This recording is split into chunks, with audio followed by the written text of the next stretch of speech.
The effects of time-restricted eating versus standard dietary advice on weight, metabolic health, and the consumption of processed food, a pragmatic randomized controlled trial in community-based adults.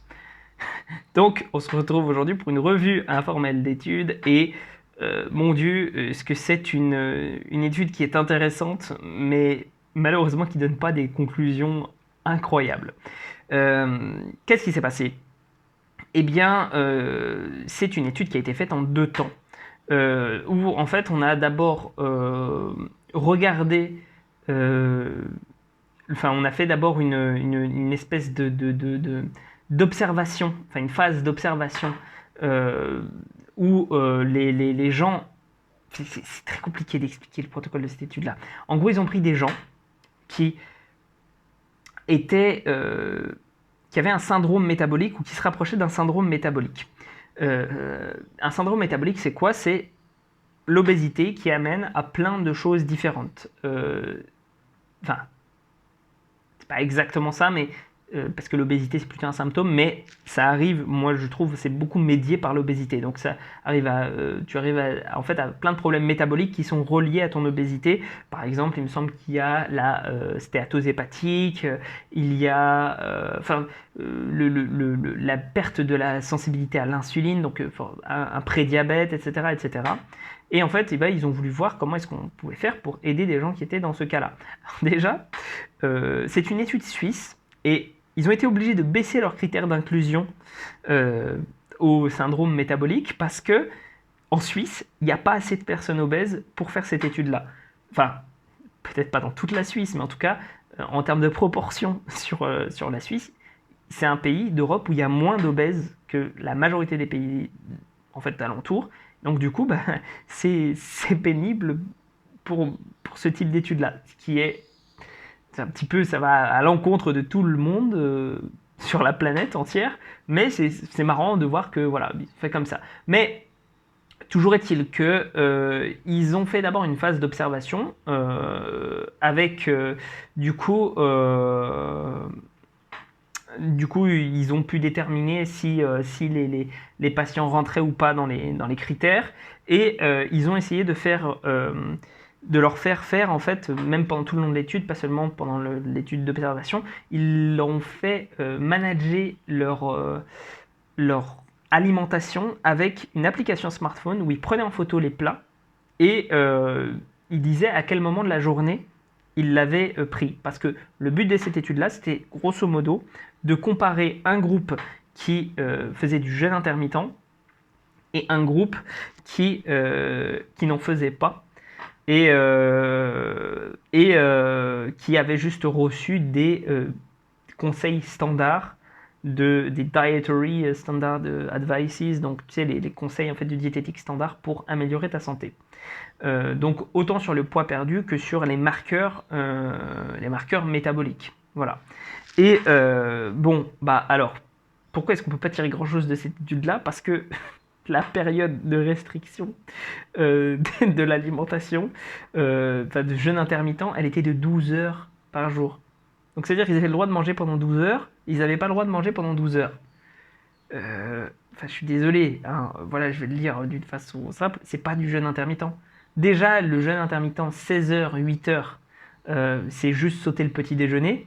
Mais si tu fais 12 heures, en fait, bah, c'est pas du jeûne intermittent, c'est juste que t'as fait un petit déjeuner tardif, quoi, tu vois. C'est comme si tu arrêtais de manger à 20 heures et que tu reprenais le fait de manger à 8 heures le lendemain.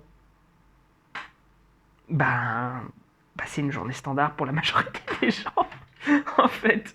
Et du coup, on peut pas en tirer grand chose. Ceci étant dit, malgré ça, ils ont quand même remarqué qu'il y avait une perte de poids, bon, de 1,6%, mais quand même, pour les gens qui ont fait le jeûne intermittent.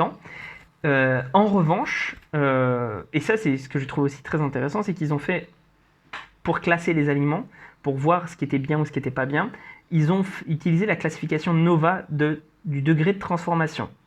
Et ils se sont rendus compte que les gens qui mangeaient du coup des aliments plus transformés, ben, ils n'avaient pas des super scores métaboliques, enfin c'était pas amélioré métaboliquement parlant.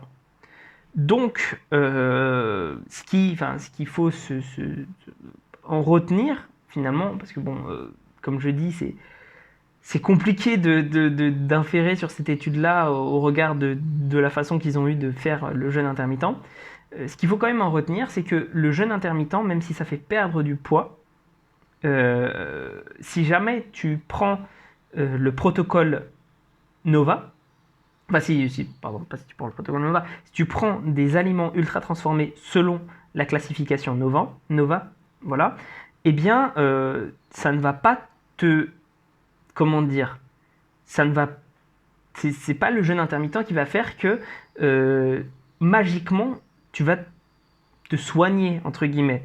Non, ça fonctionne pas comme ça. Il faut manger des aliments de meilleure qualité, même si ça peut t'aider de faire du jeûne intermittent pour moins manger au total. C'est pas, en fait, finalement, c'est pas tant les calories qui comptent, les calories ingérées, que que aussi la qualité, quoi. Il faut que la qualité des aliments aussi soit bonne.